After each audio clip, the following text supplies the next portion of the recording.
Eu detesto gravar à noite para eu ter que montar toda essa parte aqui de iluminação, mas eu também tenho um defeito.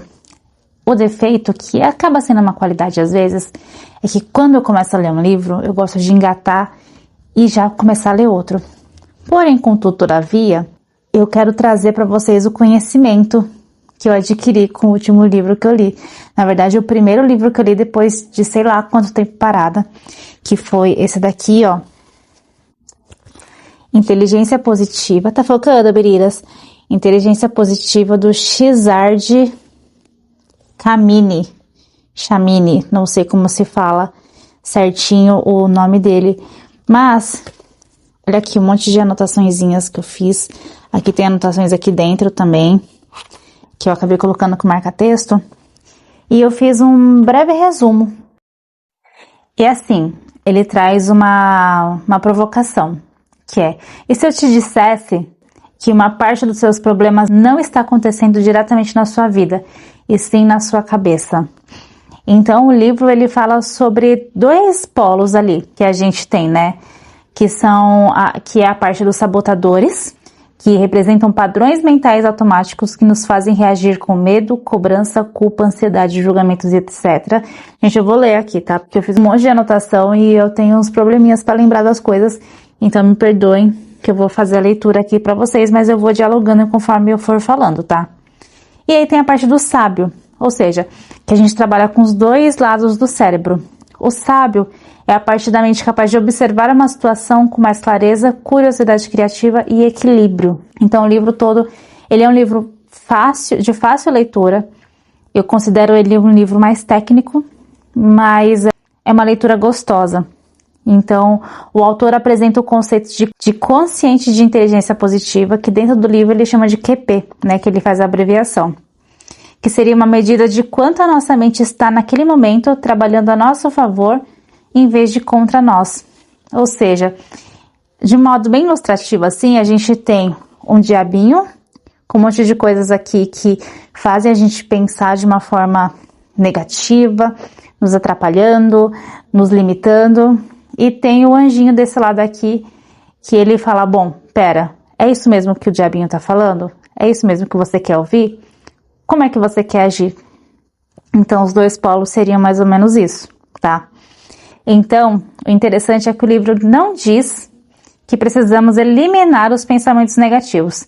A proposta é perceber quando estamos sendo comandados por esses padrões e recuperar a capacidade de escolher como responder, que é exatamente isso que eu falei agora, sobre o diabinho e o anjinho. O problema não é você ter pensamentos negativos, é você acreditar neles de forma automática, que é isso que ilustra os sabotadores, né, que o escritor ele aborda ali no livro de uma forma bem didática. Então é uma leitura gostosa. E aí eu coloquei alguns tópicos aqui para eu passar para vocês. Então o primeiro foi o porquê que eu escolhi esse livro, o que me chamou a atenção no título, o que eu esperava encontrar, se eu comecei a leitura por curiosidade, enfim.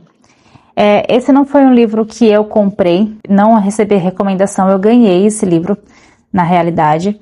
Então já tem muito tempo que ele está na minha estante e acaba sendo um livro mais técnico, né? Porque ele é direcionado justamente para CEOs, para poder gerir equipes.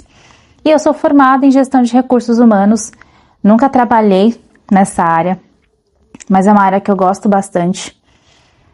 Mas eu gosto dessa coisa de gerir pessoas, apesar de, como eu acabei de falar, nunca ter trabalhado. Mas tem coisas que me afetaram nas duas últimas empresas que eu trabalhei e que eu comecei a pensar, falei, bom, eu acho que pode ser interessante para eu poder entender. Porque eu costumo falar o seguinte: quando a gente está trazendo algum problema para casa, a grande questão não são as outras pessoas. É literalmente um problema nosso, né? Se eu não gosto do que fulano faz, fulano vai continuar fazendo as coisas que está fazendo. Então eu que tenho que mudar o meu pensamento. E quando eu li a sinopse do livro, eu entendi que falava mais ou menos sobre isso e que eu poderia entender melhor como que isso funcionaria dentro aqui da minha cabecinha. Então foi um tópico ali que me fez ter a curiosidade de escolher ele para este momento, porque eu venho de de algumas questões aí, e que eu acho que foi muito bom para mim. Inclusive, se eu pudesse pegar esse livro e falar assim, olha, fulano, dá uma lidinha aqui para você gerir a sua equipe, é bom para você entender quem são os seus sabotadores, enfim, isso soaria como uma pequena indireta, tá? Toma um livro para você ler um pouquinho. Aí a segunda grande ideia, o que ficou para mim? É que nossa mente nem sempre está do nosso lado, porque a gente carrega coisas lá da infância para os momentos atuais, para nossa vida, e a gente não percebe. Isso eu aprendi na terapia também, que coisas que aconteceram lá atrás, na nossa infância, interferem muito no adulto que nós nos tornamos. Que existem pensamentos que parecem proteção, mas acabam nos limitando. Eu sou uma pessoa que procrastina demais. Eu preciso admitir isso. Então, isso faz parte de uma gama de sabotadores que eu preciso pegar o meu sábio ali, sentar e começar a resolver isso. E que às vezes somos nós mesmas criando o problema antes mesmo dele existir. É o famoso, quando alguém vem com uma solução pra gente, a gente coloca um problema na solução da pessoa. No entanto, uma coisa que eu também sempre falo é que quando a gente quer mudar, só depende da gente. Não vai adiantar ninguém falar nada, que se não houver o desejo genuíno da mudança em nós, as coisas não acontecem. A gente cria um problema antes mesmo dele existir, por muitas vezes. E o livro ele apresenta um sabotador que seria o chefão ali de todos, que é o crítico. O crítico, ele é o chefão. Ele é quem comanda tudo, porque o crítico que vai fazer você apontar o erro das pessoas, é o crítico que vai fazer você apontar o dedo para si mesmo, é o crítico que vai te falar, olha, isso daqui não tá bom, o crítico que vai te falar, isso daqui não tá bom por causa de fulano. Então, ele que é o chefão ali das coisas, né? Aí com ele vem o controlador, o hiperrealizador, o hipervigilante, o prestativo, o perfeccionista, o evitador, que é o hesitante, tem a vítima, tem o hiperracional e o inquieto. Então, desses aqui, eu consegui identificar em mim alguns, que daí no livro fala para você dar nomes para esses sabotadores, né? Tô ainda entendendo o que foi que aconteceu, mas ele traz de uma forma bem detalhada todos esses sentimentos, né? Que acabam sendo sentimentos.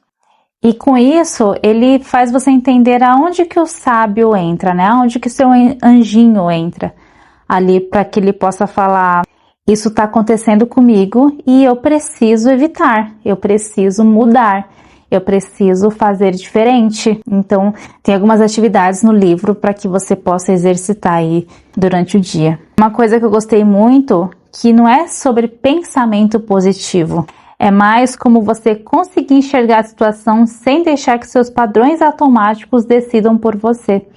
Porque pensamento positivo a gente tem que ter a todo momento.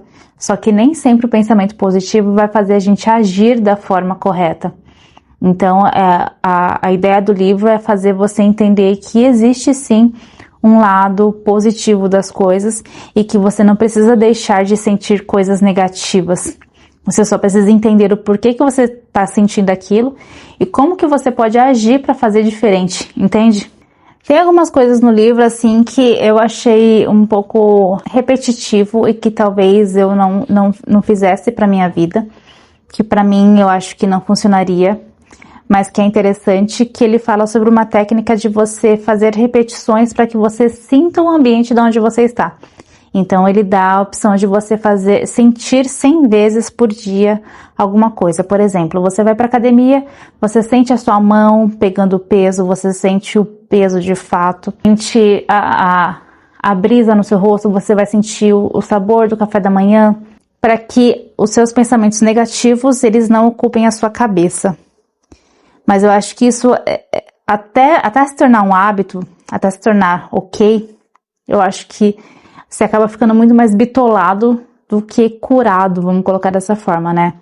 Mas talvez o único ponto negativo, para quem gosta de leitura mais assim, artística, vamos colocar assim, ele é um livro técnico, mas ele é um livro técnico que te faz entender as coisas de uma maneira muito didática. Então, tem vários exercícios ali no livro que te fazem entender qual que é a dinâmica. Então, eu acho que é uma leitura válida, independente se você vai gerir uma equipe, se não, mas eu acho que é uma leitura válida para a vida e que eu recomendo. Então, eu precisava fechar de fato esse livro, trazer essa resenha para vocês. Espero que vocês tenham gostado. Desculpa estar lendo, mas como eu disse, eu precisava escrever ali algumas coisas para eu não esquecer. E agora eu vou começar uma nova leitura, que é um livro chamado As 48 Leis do Poder, e que eu espero trazer em breve aqui também uma resenha para vocês. Eu espero trazer uma resenha melhor. Gente, espero que vocês tenham gostado. Desculpa aí alguma coisa e até o próximo vídeo.